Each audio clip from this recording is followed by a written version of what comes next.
All right, everyone, it's time for some more mental fitness with Wyoming Behavioral Institute. We got Karen joining us this morning. Karen, how are you today? Good, Billy. Nice to be with you again. My pleasure as always. And this morning is a great time to talk about sleep. People watching this in the early morning hours, getting up early, and hopefully they're going to bed on the earlier side because sleep is important, as we all know. But why should we really dive into sleep talk, Karen? Sleep is probably one of the most important things that we do for our mental and overall health. Okay. It is a driver of many different functions in our body, including our mental health. And now, are there serious consequences to not sleeping well? Yes.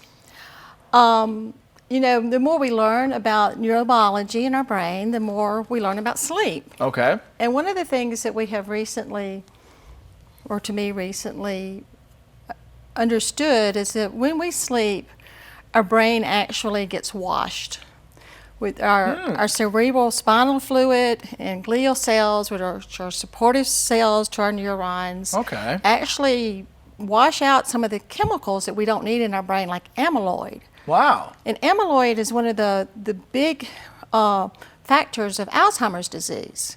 So when amyloid plaques build up, that causes dementia and Alzheimer's. Kind of like a dishwasher, I would say. Yeah, and Look at so you know, and it's the time where you're able to organize your thoughts. Sure.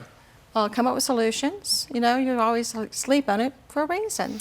And you know, if we're not sleeping well, how can we take care of ourselves in terms of getting to bed earlier and getting on a better schedule? You know, when you said everybody's here, they're up early, getting up, getting bright sunshine in the morning time.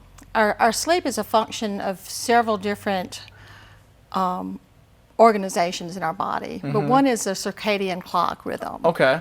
And so our bodies have learned to function under the circadian rhythm of the earth. So bright light in the morning, and then at night, we need to dim the lights, we need to turn off the screens, and we need to find a dark, cool place to be. The screens are a big one because when that bright light is shining at you, usually it's on an iPad or a phone, it's so bright close to your face. I like to read. I think that's a great option too. Reading is very good. You know, especially if you're reading on a screen, turn off the blue light. Because the blue light actually keeps your brain from producing melatonin. Sure. And so a lot of people nowadays are using melatonin to support their sleep, which is a decent option because it helps reset that biological clock. When we go into the darkness, our brain automatically produces melatonin. Right. So if we stay in bright lights until we try to go to bed, then it's going to take our brain a little while We don't want any of that. to get melatonin going enough to go to sleep.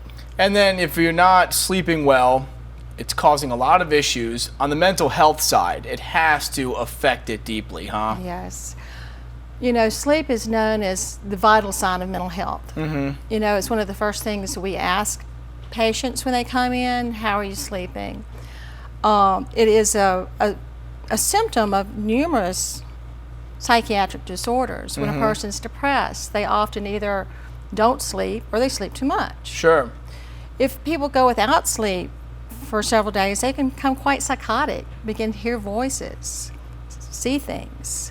And just on a day-to-day basis, if you miss one night of sleep, your function decreases to a level of being like intoxicated, of blowing a 0.1. Seriously? Yeah, so your functioning... Drinking alcohol? Yeah. It's the same thing? Well, your functioning level decreases to the same amount. And when I get, you know, maybe sometimes I'll get 3.5, 4 hours of sleep. So when I hear a little fella talking in my left ear, I might be going a little crazy, so I should probably sleep a little bit more. Is that what you're saying? I think that as a whole, we need to learn to protect our sleep. We need to teach our children correct sleep habits, and we need to, as adults, examine our habits and try to do things that promote better sleep. Well, I'm going to get a jump start on that. Karen, thank you very much for all this great detail. Yes, we both need more sleep. Good morning to everyone and good night to me.